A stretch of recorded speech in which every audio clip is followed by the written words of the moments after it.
Assalomu alaykum akalar. Videoga xush kelibsizlar. Video kartopobita haqida bo'ladi. Ya'ni boshimdan o'tgan keyslarni sizlarga aytib o'tganman. Videoga bir dona like qo'yib qo'ying. Aytgancha videoda boshidan reklama deysizlarmi, nima deysizlarni tushunasa Telegram kanalimga sizlarga taklif qilaman va kimga приглашение va viza xizmatlari kerak bo'lsa, Telegram kanalimda ma'lumotlarni olsalar ham bo'ladi. Hammaga yaxshi prosmotr.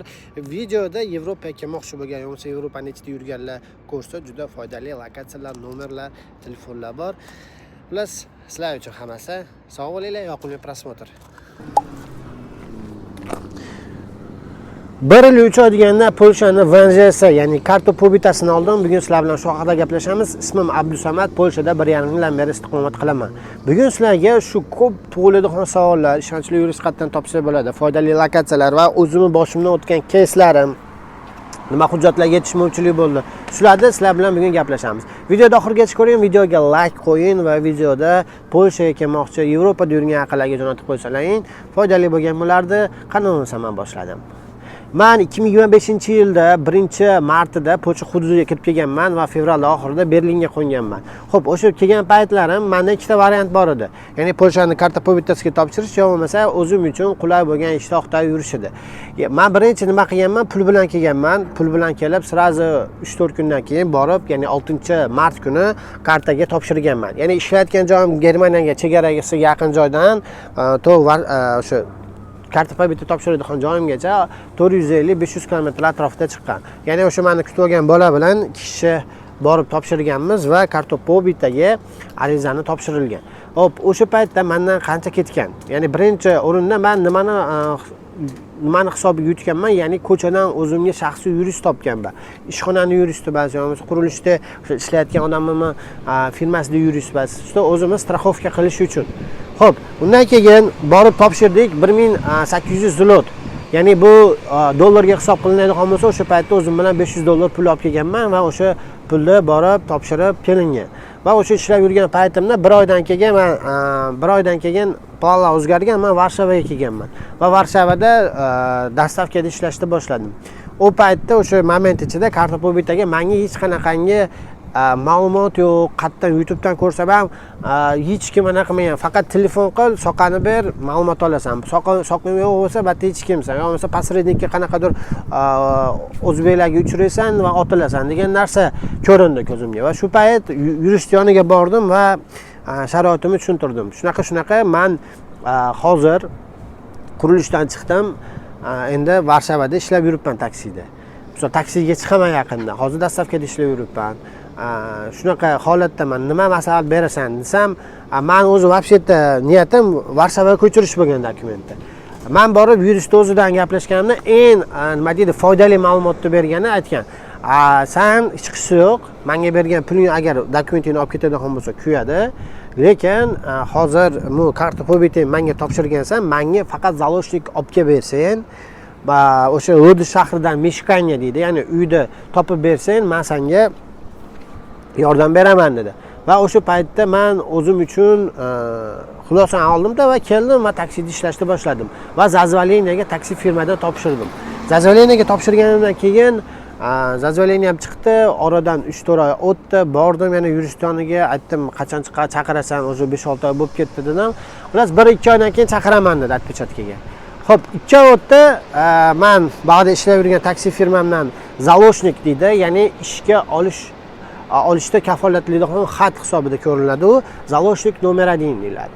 O'shani oldim-da va zustda qolgan hamma dokumentlarni oldik va o'sha sherigim bilan topshirgan sherigim ham qurilishdan chiqib ketib Varshovaga kelib qolgan payti borib topshirib keldik. Borib topshirib kelganimizdan keyin bir oydan keyin sherigim kartasi o'sha desiziyasi chiqdi. Deziziya ya'ni qaror deydi. O qarori chiqdi, u o'sha 1,5 oyda olib bo'ldi kartasini, meniki cho'zildi. Xo'p, cho'zilgan sababini men tushunmadim. Borib yuristga har xil savollarni beraverdim va menda o'sha birinchi taksida chiqqan paytimda Polshada shunaqangi qonun bor ekan. Misol, mandat shtraflaringiz ko'p bo'lsa, bularni shunaqa tekshiruv yana ham kuchayar ekan. Ko'p holatlarda shunaqangi holatlarni ham misol internetlarda, TikToklarda ko'rganman. Ya'ni ukrainsklar agar 5 marta o'sha qoidani buzib qo'ygani hisobiga grajdanstvo ola olmagan. Menda bitta emas, bu 4 tacha mandat bo'lgan, ulardan 3 tasi avariya bo'lgan. Uchinchisi strashniy bo'lgan, faqat hali sudimiz bo'lgani yo'q. O'sha payt moment ichida menda nima bo'lgan? Pravami anaqasi bo'lgan, punktlari bo'lgan. Bilasizlar, Polshada punkt karniy degan narsa bor. Ya'ni pravizga har bitta shtraf yozilganda punkt yoziladi. Ya'ni balli sistema. O'zbekistonda misol 12 ball bo'lsa, bu yerda 24 ball. Bu yerda ozgina misol prostoy qonunni ham buzib qo'ydigan bo'lsangiz, normalniy 8-9 ball yeb olasiz. Shunaqa ballim 22 ball edi. Va o'sha moment ichida aytdi, "Sani shunaqa punkt anaqalang ko'p ekan" dedi. Borib dedi, pravini aktivligi haqida spravka ol dedi. Xo'p dedim, borib oldim, berdim. Keyin aytdi, identifikator deydi. Bilsalaring, voditel karta. Identifikator taksist akalarimiz bilishadi. Identifikator kartam bor. U kartamni oldim. U firmadan, topshirgan firmamdan juda ham nima deydi, protsessi uzun bo'lib ketdi. Men borib yurist bilan gaplashgandan keyin, "Sen menga identifikator, taksi identifikatorda подтверждениесini olib kelib berding" dedi. Men aytdim, "Xo'p, подтверждение olib kelib bergan bo'lsa, shu o'tadi" deyapti. Desam, "Yo'q" dedi. "Batta o'tmaydi" dedi. "Haqiqiy identifikatoringni olib kel" dedi. Keyin o'sha moment ichida men o'zimga o'sha challenge qilib, o'zimga taksi park ochdim. Men o'zimni firmamdan водительский kartaga topshirdim. O kartaga topshirgandan keyin 1 oy ichida kartamni oldim. Identifikatorda rasmini tashlasam, o'sha menga dedi, "Buni dedi, o'sha notariusdan pechat qilib, kopiya qilib olib kelib berasan" dedi. U kartamni olib borganimdan keyin menga aytdi, "15 kun ichida senga ditsiziyani chiqartirib beraman" dedi. Men aytdim, "Agar 15 kunda chiqarib beradigan bo'lsa, yana addishi 100 euro qo'lingga beraman" dedim. Va momentni kutdim, borib topshirib kelgandan keyin menda karta tabitami ditsiziyasi chiqdi va 2 yilga. Hammaga 3 yilga chiqadigan bo'lsa, menga 2 yilga berdi. Buni sabab qilib o'sha mandatlari ko'p keyingi karta berishda yana tekshirib ko'ramiz degan javobni beribdi. Qarorda chiqargan shu mandatlar ko'pligi uchun buni o'sha 2 oylik 2 yillik qilib berdi. 1 yilligini o'sha keyingi topshirganda yana buni tepa xulq-atrofga qaraymiz degan anaqada mazmunda. Menga tushuntirdi, shunaqa dedi, 2 yilga dissiziya chiqdi dedi. 2 haftadan keyin kelib olib ketsang bo'laveradi dedi. 2 haftadan keyin borib oldim va kartopa bitam menga necha pulga tushdi. Вот интересный joylari.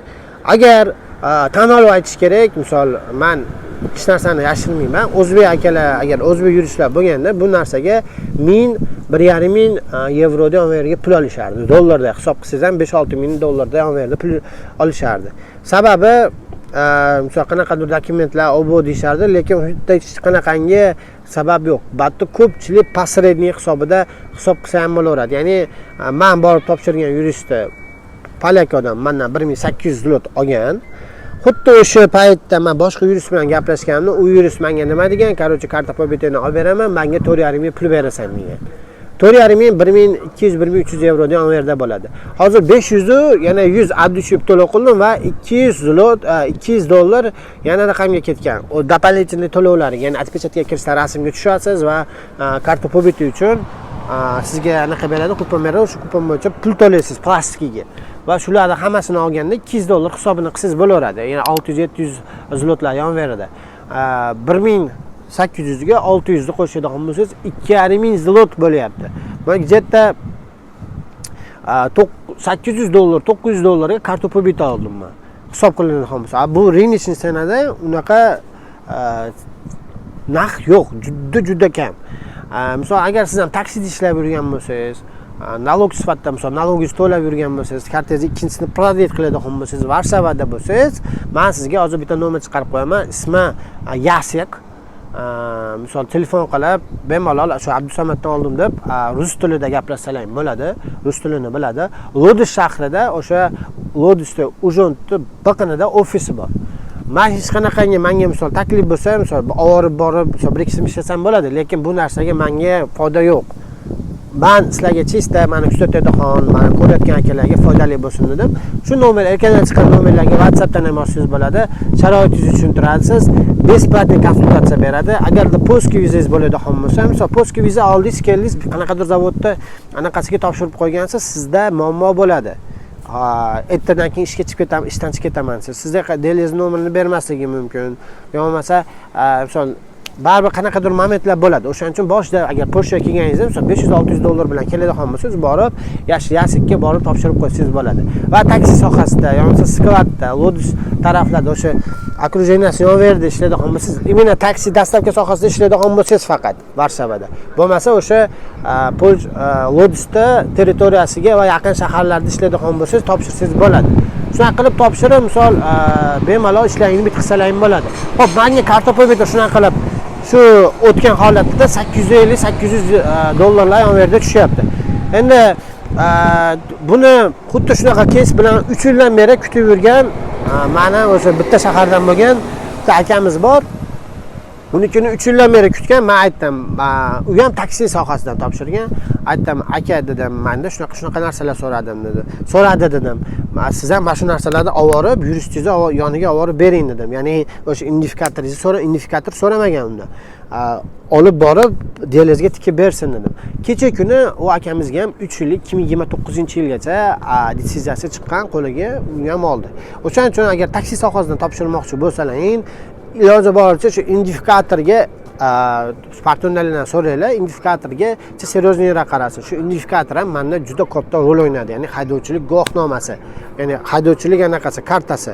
Ya'ni o'zbekcha qilib tushuntirganda Y kategoriyasi borlar, masalan, chip karta oladi-yu, imенно kirovnik haydovchilik kartasini ham taksi uchun o'sha dokument topshirayotganlarni taqdim qilishlari kerak. Xo'p, agarda sizda pravo bo'lmaydigan bo'lsa nima qilamiz deydigan bo'lsalaring, kelganlaringdan keyin borasizlar, topshirasizlar.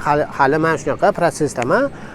Boshidan sizlar zazalingni berishlaringiz shart. Bas qachonki sizni отпечатga chaqirgan payt aloqaga chiqsalaring bo'ladi. O'sha paytda zaloshnik kerak bo'ladimi? Sizga nimadir kerak bo'lsa, aloqaga chiqinglar. Men yordam beraman zaloshnik tarafdan. Imенно o'sha yurist qabul qiladigan dokumentlar bo'yicha men sizlarga yordam beraman. Bu albatta besplatni bo'lmaydi, pulli bo'ladi, lekin o'sha karta po'bita olishlariga qanaqadir sababi bo'lib qoladi. Shunaqa akalar, videodan ozmuncha ma'lumot olgan bo'lsalaring, videoda sizlardan qarz videoda Yevropada yurgan akalarga jo'natib qo'ysalaring foydali bo'lgan bo'lardi. Men sizlarga yana boshqa videolar davomida foydali ma'lumotlar berib o'tib ketaman va kommentariyada kutaman qaysi mavzuda video olib chiqay. Unda Polsha, Yevropa haqida. Ispanskiya kartami, karta po'bitami, yaxshi yuristlarni topib borib podkastlar qilib, Polshani yorug'roq qilib yoritib berishga harakat qilaman. Hammaga rahmat. Sizlar bilan Abdusamad bo'ldi. Gaplashamiz.